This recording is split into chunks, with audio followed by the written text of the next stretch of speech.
Let's go over to Old Trafford, where Manchester United win again, this time against Crystal Palace. Now, of course, a game at Man United isn't always just straightforward. Palace taking the lead. Was it Maxime Lacroix who scored the goal? Who scored the header? The same guy who also got sent off in the game. And Manchester United won 2-1. Robin, what was your synopsis of this match? So, due to life circumstances, I didn't get to watch the game live, so I had to watch it back. A couple things from me. Really, it was a bit alarming how sluggish we were in the first half. We had quite a time off, and I'm seeing players all over the gap. I saw Bruno in Portugal. I saw Lahrmann's back in Antwerp to see his team, and I was like, okay, cool, because we got a bit of time. But it was like, did you guys just get on the sesh throughout the whole time? Because that first half was shocking. Not in it at all. Crystal Palace all over us, and the goal which they scored, the header, was just free reign, and it was a perfectly fine header. And literally what we can just do every pass. There was not even one good pass in that first pass. Every pass was giving the ball away. Every ball that they had were just like falling asleep at the back, and Crystal Palace could have been 2-3-0 up by halftime. It was that bad. So to go down 1-0 halftime was actually quite lucky on us. Quite result. The penalty I'll come back to, but it was a good finish by Bruno. But and ultimately the 2-1 was a very fantastic header by Benjamin Sesko, who's now scored 6 and 7. After going down to 10 men, it was just like, yeah, cool, let's just get these 3 points and go from here. So ultimately, 3 points, I'm happy, up to third. Still trying to get these Champions League spots. But I think the main talking point is the penalty incident. Now, whilst I was away, for those watching on the Top 4 podcast, I get a text message from Peter saying, I wonder how I'm going to defend this one. Now, you see corruption, yeah? Corruption is very, very bad. But if my team is part of the corruption, I shall defend it. Guys? That's what you guys are on. Guys? Oh my God. Cunha, he was Shane McMahon.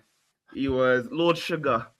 He was, who else we can name? He was Chris Tarrant from Who Wants to Be a Millionaire. He bought that pen.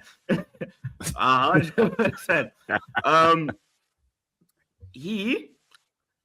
Unfortunately, I do think it's a pen. I do. Because of course you do. Of course you do. Whilst the tackle starts on the outside, and I hear it, the tackle carries on. He's still pulling him as they go into the box, and he buys the pen. What are you watching? Massive pen. However, no, I'm not even mad at the pen. That red card was scandalous. Of course, you're not mad at the pen. It's for your team. No, I'm talking about the red card. That was. I don't know who decided to give it a red, where and how. I do not know. Not it's one bit of that was a red scandal, man. I don't Let's know. Call it what it is. But let's call it what it is. The double jeopardy rule. The double jeopardy rule states that he needs to make an attempt at the ball, and they can argue if he did or he didn't. The foul is not even that dangerous enough to even say that he's been denied a goal scoring opportunity. Yes, foul in the box, but it's not a clear goal scoring. So him being sent off was a clear failing on the system, and that's what I'll say about that. Failing on the system. It's a clear failing on the system. It's not a red card. I just thought if there's a penalty in the box, it'd just be a yellow card. I didn't know it'd be a red. Yeah. I was like, cool. I can't say anything more about that because he's pulling him down regardless, and that's an idiot. But a red card, no. I didn't watch the game because I didn't really care. But I seen the video, but it's a slow down one. Was the pull an actual pull or was it a touch? No, it's called a dive. It was a dive. That's the first thing. I saw a video, but it was a slow down video. I didn't care enough to go look into it.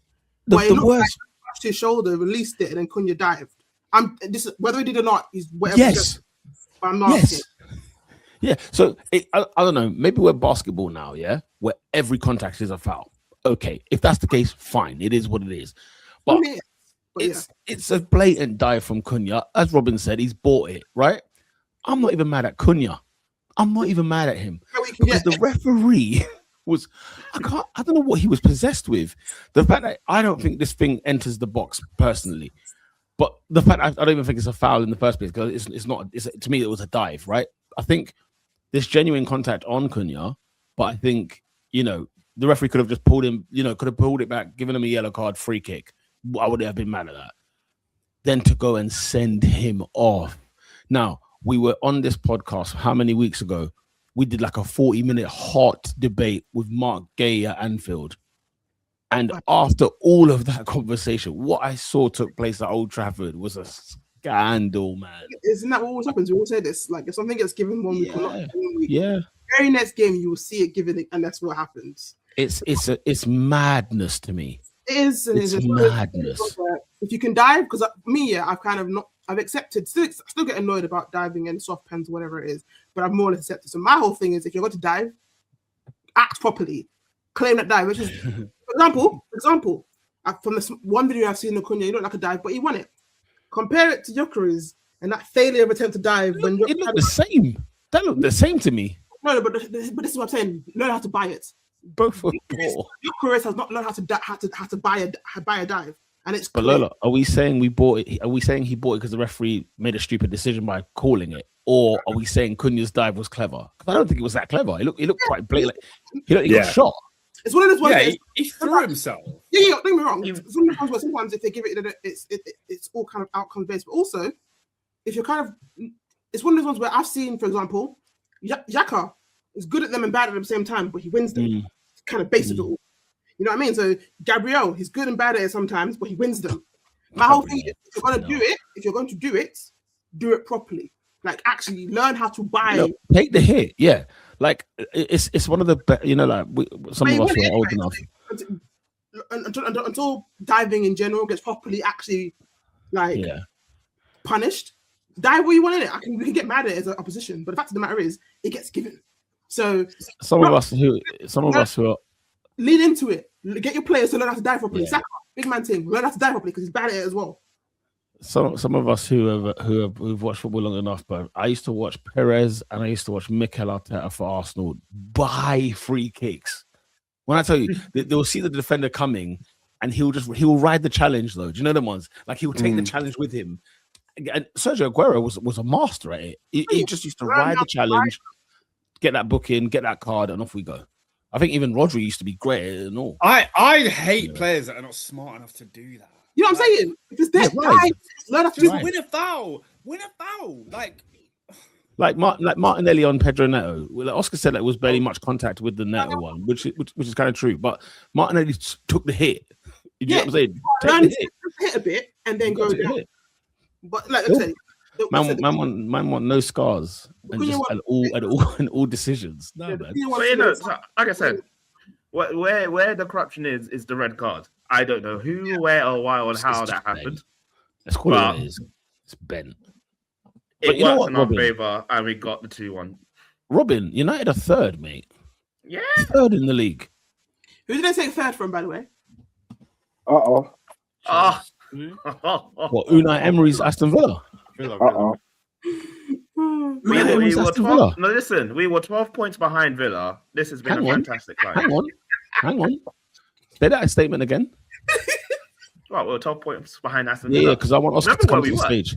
I want Oscar to come to the stage because even last week's pod, Oscar was giving me grief, right, about Unai Emery. I said, "Hang on a minute, I'm not a hater. I know what I drank. I know what I drank when he was at my club.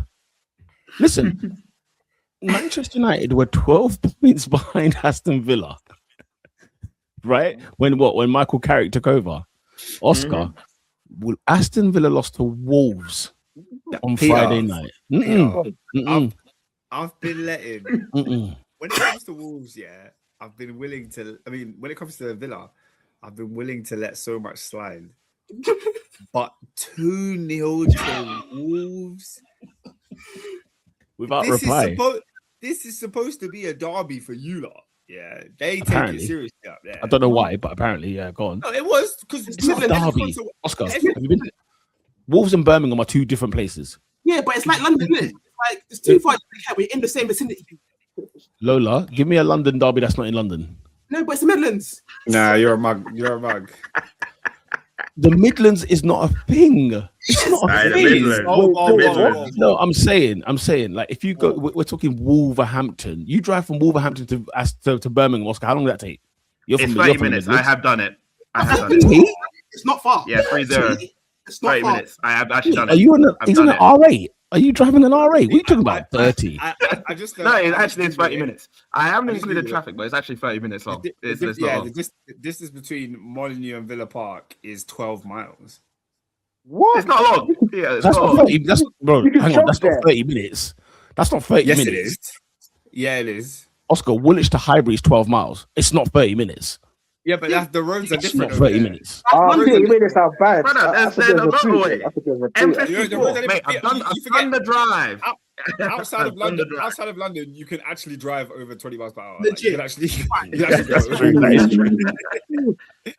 There's got to be an asterisk to that, hasn't there? To be fair. It's a derby. It's a derby that Wolves, by the way, seem to win a lot of them. By the way, like I saw that.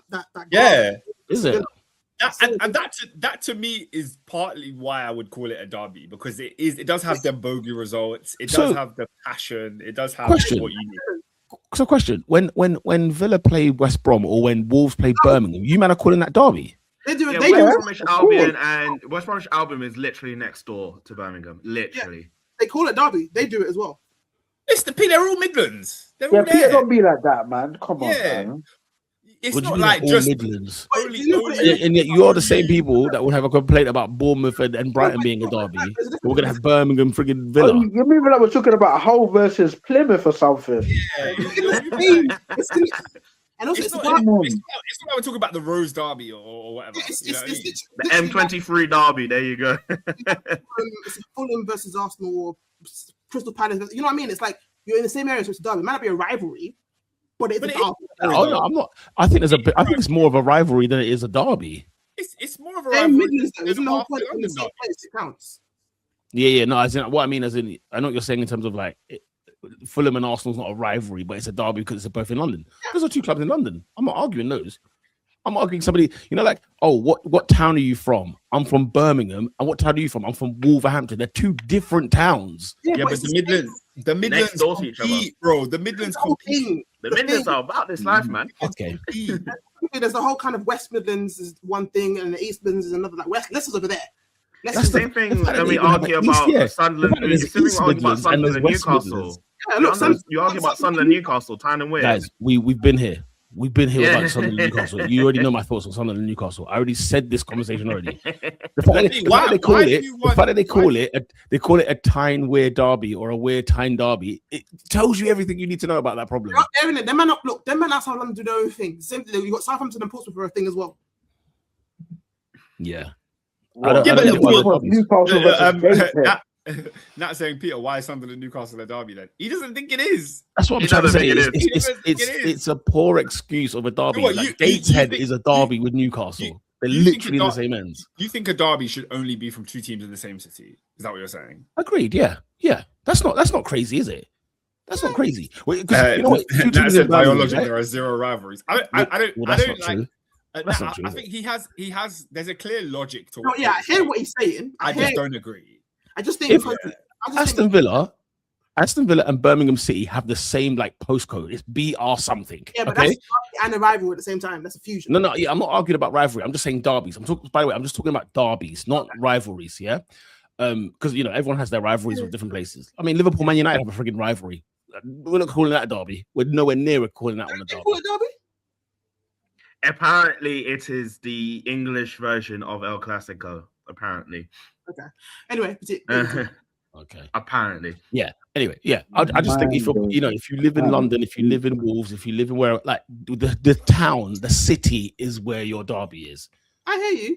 But I have a lot of friends who are from that area and they do class it as derby. That's what I'm saying. But continue. Fair dues. I would class it as a derby. Yeah, what do they have to live for? No, like that. You might know what I mean. No, you know what I mean. Like you get yourself up for them games. You know what I mean? Like, how does this comment make sense? How does this make sense? Ignore it. Are we okay? First of all, both these teams are in London. Number one. Number two, they're both in North London. It's not even a London derby. That's the North London derby. Coming off the stage, that's ridiculous. But Pete, back in the day, one road separates those two stadiums. You'd know more about the history than I do, but back in the day, in the Woolwich days, did you lot still hate Tottenham, or was that not a thing? Hey. Oscar, I'm asking a genuine question. I'm genuinely asking. No, it began because we moved over. Yeah. But also, everyone eventually hates Tottenham anyways. They probably would have. Every London club hates Tottenham. Yeah, but do they have a legitimate reason to hate you? Because you lot were the gentrifiers. I mean, yeah, but they lost it. Let's spam it. Listen, Oscar. It's what Jim Ratcliffe is fuming. He can't believe. They have to firm it because we moved to their block. We supplanted them. We then won on their head multiple times. It's not our fault that you got run out of your own ends. Hold it. Yeah, but your club's a touring club. I mean, one day South London, the next day Highbury, the next day Emirates. Oscar, does Chelsea play in Chelsea? Wait. Does Chelsea play in Chelsea? Let's not do this. Chelsea's but we've been at Stamford Bridge since the turn of the last century. It's not in Chelsea, so we'll leave that alone right there. Yeah, it's not in Chelsea. We'll move on. So what? It's not in Chelsea. It's not in Chelsea. We'll move on. So Arsenal, man, what is Arsenal? You Woolwich Arsenal. What are you chiming in for? What are you chiming in for? You've got the derby. You've got Everton. One final thing. I'm a bit nervy about Wednesday because we got Newcastle, and I'm just like, Newcastle on the Wednesday night is long. You're nervy about Newcastle. Yeah, that's Newcastle is long on a Wednesday evening. Especially when I think the last time Man United played like 2 games in the week, they looked shaky by the other one. So based on that metric, and Newcastle, I'm not confident about this game. But if we get, Newcastle aren't great. If we get something a result, I'm happy. Yeah, as bad as Newcastle are, you never want to go there. Yeah, it's one of those ones where just like Brighton can be for many clubs, it's a game that can definitely punch you in the face. I just don't think Newcastle got the minerals. Do you know what I mean? Maybe, but then the minerals. Man United away. Yeah. Well, away to St James's Park. Ooh, okay. Yeah. Midweek game when Newcastle are at home, it could go either way. I can entertain. They score early, the crowd goes mad. It could be something. If they don't, then you can get them. Interesting. But yeah, listen, guys, Manchester United have marched on, mate. They are 3rd in the league. They are flying high. Let's see how long this can continue. Can anything more before we move on? Oh, big up Lamins, man. Why? No, you have to call a spade a spade. Like, don't get me wrong. I don't think it's necessarily been exceptional or great or anything, but I've slagged the guy off unfairly. Every week I hear big up Lemons. What are we doing, guys? This is my player. We're always talking. We're always lamenting about Lemons. Always. Yeah, but when life gives you lemons, that's all you can say. It's true. Although he did lag out. He did lag out for their goal. They had Onana. Every small thing Lemon does, every single guys, thing. from time to time on Twitter, also known as X, I see a video of what Onana has done in Turkey, and I say, we thank God. I just say we thank God. I think I saw that of someone. Man United conceded a goal, and the shot was straight down the middle, and it went under and through Onana somehow. Oh, that was Bournemouth. I think. Or Forest. The guy that was in December 24. I remember. He dived over the ball that was coming at him. No, guys. For me, it's the goalkeeping training. I've been seeing that doing the rounds again. The training of like pre-match with the goalkeeping coach. He can't be employed still because as much as Onana looks horrendous, the goalkeeping coach, what are we doing? Is Eric Steele? Is it? I don't know why the name came to my head. It can't be Steele. It can't be Steele. No, he's gone. That must be. But did he used to be the goalkeeper coach though? Yeah. Fair. I think that father of Luke Steele. I thought it was Jason. Is it Luke Steele? Jason Steele. I thought it It was. might be. I thought it was Jason still. I'm not sure. No, there's two. There's Luke that used to play for West Brom back in the day, and then Jason still plays for Brighton now. Yeah, it might be Luke. It might be Luke.